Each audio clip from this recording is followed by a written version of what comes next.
Welcome back. You are listening to the home of forbidden romances. Prepare yourself, because tonight's story will leave you breathless. The glass of whiskey didn't shatter when it hit the wall. It exploded, a starburst of amber and crystal that mirrored the destruction of my entire world in a single heartbeat. "Do not lie to me," Damon snarled, his voice a low, terrifying rumble that I had never heard directed at me before. He stood in the center of his dimly lit, grease-stained garage, a wrench gripped so tightly in his oil-slicked hand that his knuckles were white bone beneath the grime. The rain hammered against the corrugated metal roof, drowning out everything but the sound of our own ruin. I stood by the door, soaking wet in my tailored cashmere coat, a prince trespassing in a pauper's kingdom, holding the dossier that had just turned my 3-year romance into a crime scene. "I didn't know," I whispered, the words tasting like ash. "You didn't know?" Damon laughed, but it was a sound void of humor, sharp and jagged.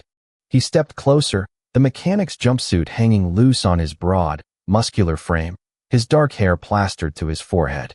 He looked dangerous, the campus bad boy everyone warned me about, the delinquent I was supposed to expel, not bed. "Julian, look at this place. Look at me. Why do you think I live like this? Why do you think I fight in cages on weekends just to pay tuition?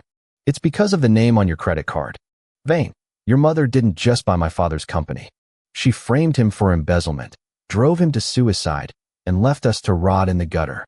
He closed the distance, looming over me, his eyes, usually warm like melted chocolate when we were hidden beneath my silk sheets, now cold, hard flint. "I loved you," he spat, the past tense hitting me harder than any physical blow.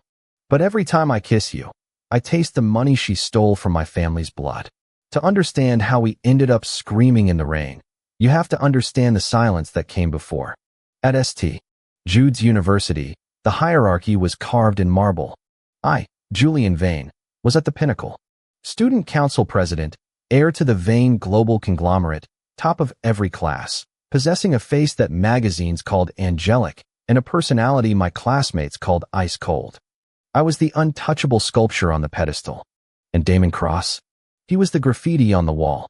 He was the nightmare of the administration. He rode a battered black motorcycle that sounded like a dying beast, wore leather jackets that had seen more pavement than polish, and had a collection of bruises that changed weekly. He was a scholarship student, a charity case that the elite student body turned their noses up at. But they didn't know about the supply closet on the 4th floor of the library. They didn't know about the sound Damon made when my hands tangled in his messy hair, or the way the ice prince of St. Jude's would fall to his knees for the scholarship kid. For 3 years, we were ghosts. We existed in the stolen moments between breathless encounters. We were enemies in the hallway, me looking down my nose at his tardiness, him flipping me off as he walked past, and lovers in the dark. It was an intoxicating game. The thrill of the forbidden. I thought the secrecy was because of our status difference. I thought we were Romeo and Juliet, separated by social standing. I didn't know we were separated by a graveyard. The crack in the facade appeared on a Tuesday. I was in my mother's office at Vane Global Headquarters. Victoria Vane was a woman made of steel and diamonds, a shark in a Chanel suit. She was out at a board meeting, and I was leaving a signed form on her mahogany desk. That was when I saw it. A folder labeled Acquisition, Cross Dynamics, Final Liquidation. Cross, Damon's last name. Curiosity is a fatal flaw. I opened it. The contents were a horror story told in spreadsheets and legal memos. It wasn't just a hostile takeover, it was a dismantling.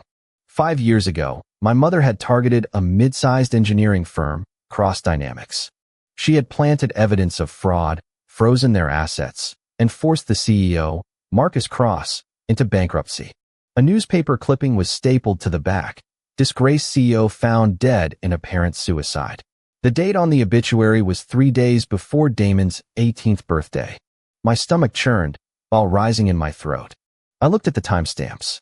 My mother had destroyed his life to acquire a patent for a fuel cell, a patent that was now making Vane global billions. The luxury car I drove, the tuition I paid, the designer clothes I wore. It was all paid for with the wreckage of Damon's life. And then, the second realization hit me, colder than the first. We had been dating for 3 years. Damon knew who I was. He knew my mother. He knew everything. Was I his lover? Or was I his revenge? I drove to his garage in a trance. The rain had started, a torrential downpour that matched the chaos in my mind. When I arrived, the confrontation unfolded with the violence of a car crash. "Answer me," I screamed now, pushing past the shock of his revelation. The garage smelled of gasoline and old rust. "Did you know? Did you approach me because of her?" Damon turned away, pacing the small, cluttered space. He ran a hand through his wet hair, his shoulders heaving. "I wanted to hate you," he confessed, his voice dropping to a rough whisper. "God, Julian, I wanted to hate you so much. When I saw you freshman year, looking like a prince who owned the world, I wanted to break you. I wanted to use you. I wanted to get close, find your weakness, and destroy your mother from the inside." I felt the blood drain from my face. "So it was a lie? All of it?" He spun around, grabbing me by the lapels of my coat and slamming me against the tool cabinet. The metal rattled, tools clashing together. His face was inches from mine, his eyes burning with a mixture of rage and agony. "It started as a lie," he roared. "But you ruined it. You weren't the spoiled brat I expected. You were lonely. You were suffocating under her expectations just as much as I was suffering under her oppression. I fell in love with you, Julian, and I hate myself for it every single day." He released me, backing away as if my touch burned him. "I can't do this anymore. I can't look at you and not see the reason my father is dead. Every time you buy me dinner, every time you give me a gift, it's blood money. It's my money. Damon, we can fix this," I pleaded, reaching out.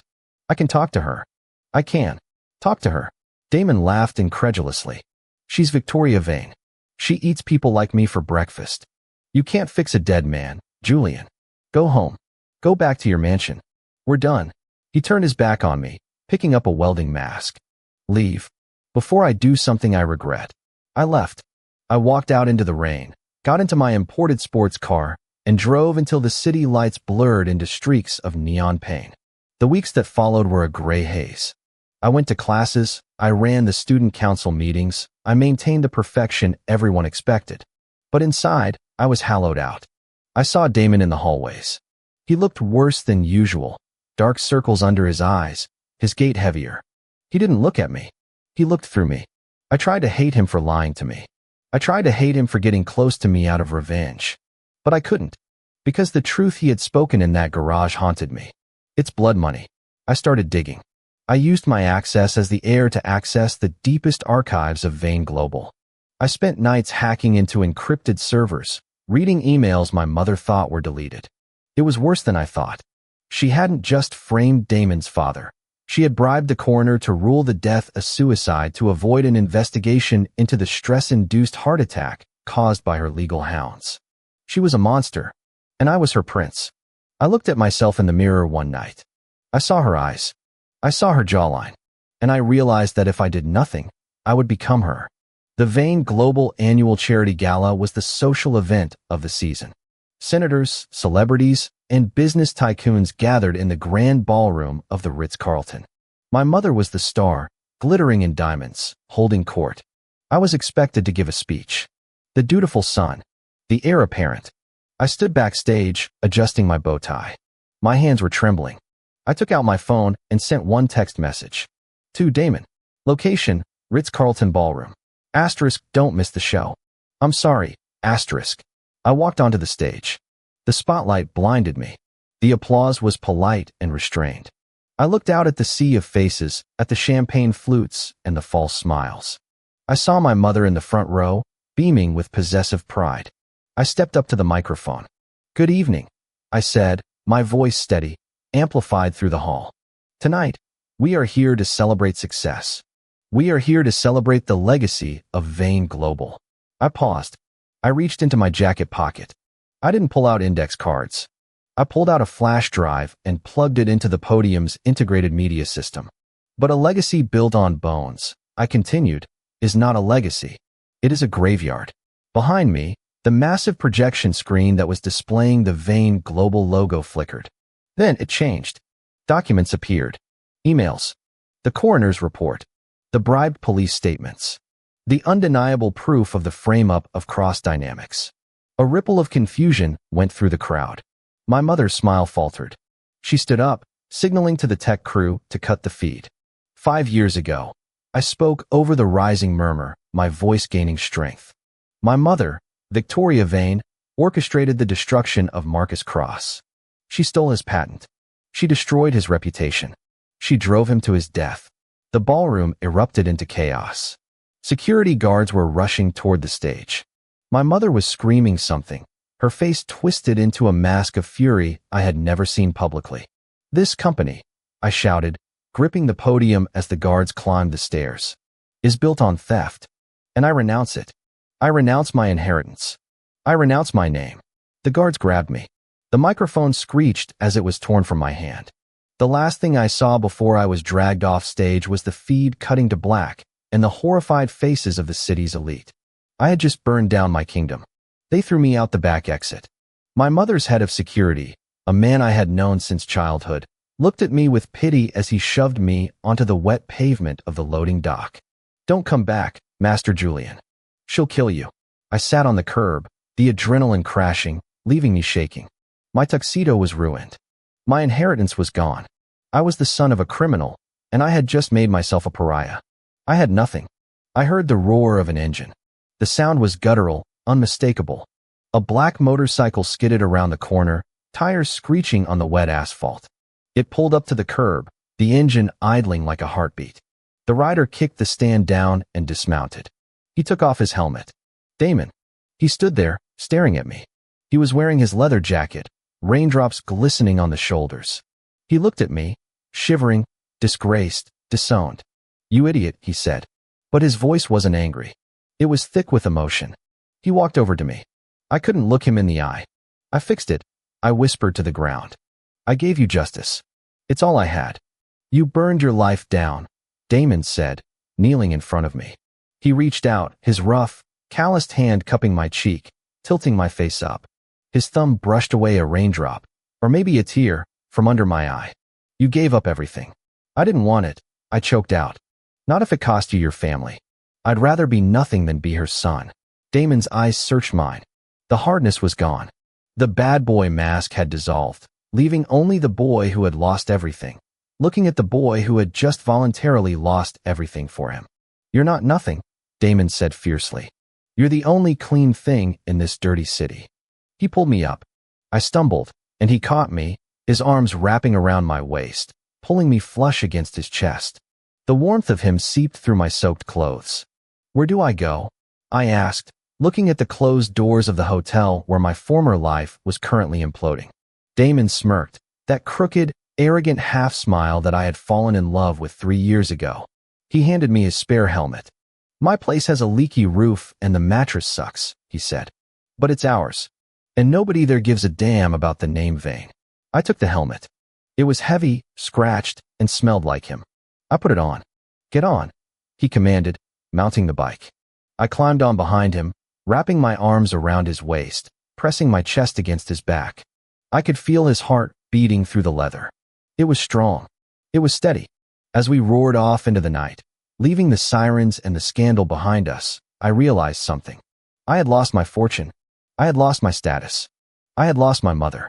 But as I tightened my grip on the campus bad boy who had been my hidden lover, and now was my savior, I knew I had finally found my freedom. And that is how the prince fell from his tower, only to be caught by the wolf waiting below. If you enjoyed seeing Julian burn down an empire for love, destroy that like button. And tell me in the comments, would you sacrifice $1 billion inheritance to right a wrong for the person you love? I'll be reading your answers. Subscribe for the next chapter. Until then, prompt image. Prompt, masterpiece, best quality, high-res, 1.2. Korean manhwa style, semi-realistic, digital art. 2 men, BL, Yaoi, man 1. Julian, blonde hair, blue eyes, wearing torn expensive tuxedo, wet from rain, kneeling on pavement, expression of despair and relief. Man 2. Damon, black hair, sharp jawline, wearing leather biker jacket and dark jeans, standing over man 1, reaching out a hand, expression of intense protective love. Background is dark alley behind luxury hotel, rain falling heavily. City lights reflecting on wet asphalt, Dramatic backlighting, cinematic composition, emotional atmosphere, sharp focus, intricate details.